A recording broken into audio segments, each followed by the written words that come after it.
Chapter 13. Moonface Gets into Trouble. The children really didn't feel like they wanted to go to any of the land at the top of the faraway tree for a little while. It was a bit too exciting to climb through the cloud and to see what was above them. But they did want to see their friends in the tree, especially dear old Moonface. So, the very next time they had a day to themselves, they set off through the enchanted wood to the faraway tree. There was no rope to guide them this time. It was only at night that the rope was swung through the bough to help the woodfolk up and down. The children began to climb up. Every door and window in the tree seemed shut today, and not a soul was about. It was quite dull climbing up the tree, even when they reached Silky's house. That was a shut door too, and they couldn't hear Silky singing or anything. They knocked, but there was no answer. So they went up to Moonface's, keeping a good lookout for Mother Washalot's dirty water to come swishing down on them. But not even her water appeared that day. It all seemed very quiet and very peaceful. They reached Moonface's house at the top of the tree and rapped on his door. Nobody opened, but inside they could quite well hear somebody crying. It was very mysterious. "It doesn't sound like Moonface," said Fanny, puzzled. "Let's go in and see who it is." So they opened the door and went in. It was Silky, sitting in the corner crying bitterly. "Whatever's the matter?" cried Joe. "And where's old Moonface?" asked Fanny. "Oh dear," sobbed Silky. "Moonface has been thrown up into some dreadful strange land at the top of the faraway tree because he was rude to Mr. What's-his-name down below." "What, that old man who's always sitting in his chair and snoring?" said Bessie, remembering that they had seen him that day. "Whatever did Moonface do?" "Oh, he was very naughty," wept Silky. "So was I. You see, we heard Mr. What's-his-name snoring as usual, and we crept up to him and saw that his mouth was wide open. And, oh dear, we popped a handful of acorns into it, and when he woke up he spluttered and popped. And then he caught sight of us hiding behind the branch." "Goodness, did you really dare to do such a naughty thing?" cried Bessie. "No wonder he was angry. Moonface is dreadfully bad sometimes," said Silky, wiping her eyes. "He makes me naughty too. Well, we ran away up the tree to Moonface's house. I got in safely, but Moonface didn't, and Mr. What's-his-name caught hold of him and threw him right through the hole in the cloud into the land that was there today." "Good gracious! Well, can't he get back?" said Fanny in alarm. "He can climb down the ladder, surely, back into the tree." "Yes, he could," said Silky, "but you see, Mr. What's-his-name is sitting on the ladder, ready to catch him, spank him, and throw him straight back up again, if he tries to use it." "What land is up there today?" asked Joe. "The land of the old saucepan man," said Silky.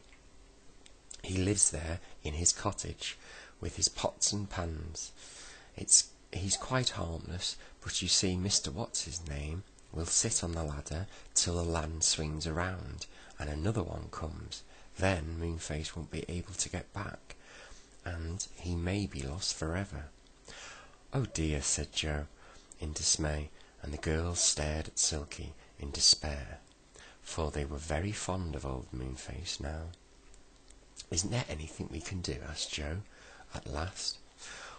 "Well, there's just one hope," said Silky, fluffing out her lovely golden hair. "The old saucepan man is a great friend of Mr. What's-his-name.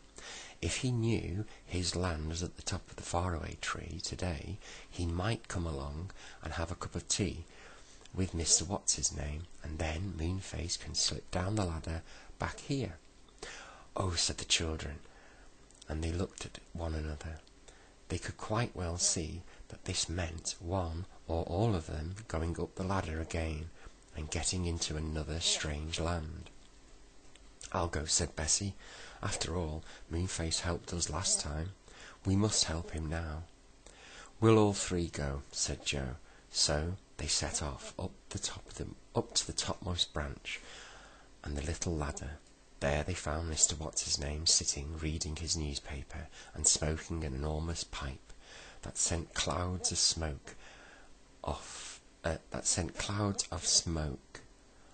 the hole in the clouds. "Please, can we pass?" asked Bessie timidly. "No, you can't," said Mr. What's-his-name rudely. "Well, we've got to," said Joe. "See, so if we tread on your feet, you must excuse us." Mr. What's-his-name simply wouldn't move. He really was a very cross old man. He slapped each of the children as they squeezed past him, and they were very glad when they had climbed through the hole and were in the land above. "So this is the land of the Saucepan Man," said Fanny, when they were standing on the grass safely. What a funny little land it was! It was an island floating on what seemed like a sea of white. It really wasn't much bigger than a large field.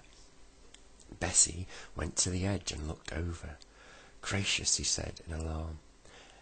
"It's like a cliff, and the sea is a big white cloud. Don't go too near the edge, anybody. It wouldn't be nice if you fell off." "Hey, hey!" suddenly yelled an excited voice. They turned around and saw Moonface waving to them and running hard towards them. "Hey, how did you get here?" "Hello, we came to see what we could do for you," said Joe. "We heard what had happened. Old Mr. What's-his-name is sitting on the ladder still, waiting for you.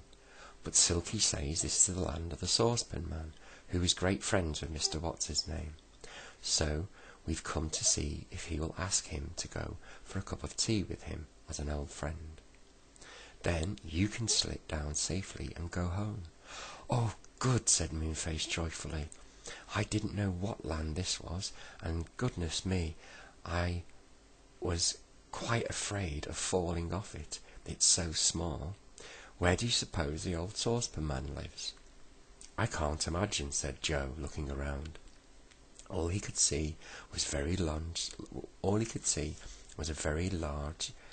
stretch of grass, with no houses and nobody at all in sight. Where in the world could the Saucepan Man live? "We'll have to go carefully all around this funny little land," said Bessie. "His house must be somewhere, but we'd better hurry, for you never know when the land will swing away from the top of the faraway tree, and we don't want to live in this strange little place forever." They began to walk around the land. Presently, does that sound right? Presently they came to a cliff that was not quite so steep as the others.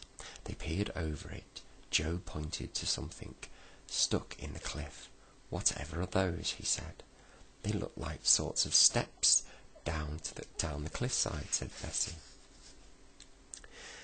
"They're saucepans," said Fanny suddenly. "Yes, saucepans, with their handles stuck firmly into the cliff, and the pan part to tread on. How strange!"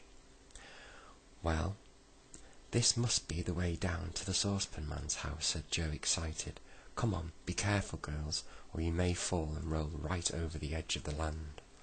So, very carefully, they began to climb down the cliff, treading on the saucepans stuck into the earth. It really was rather funny. They got down at last, and then they heard a very curious noise indeed. It was the sound of crashing and banging and clattering and clanging. The children were quite alarmed. "The noise is coming from just around the corner," said Joe. They crept very cautiously to the corner and peeped around it. There they saw a crooked little house, with a saucepan for a chimney. The noise came from inside the house. The children crept to the window and looked in, and inside they saw the strangest little man they had ever seen, dancing the strangest dance. He had saucepans and kettles hung all over him. He wore a saucepan for a hat, and he crashed 2 saucepans together as he danced. "Do you think he is dangerous?" said Joe, in a whisper.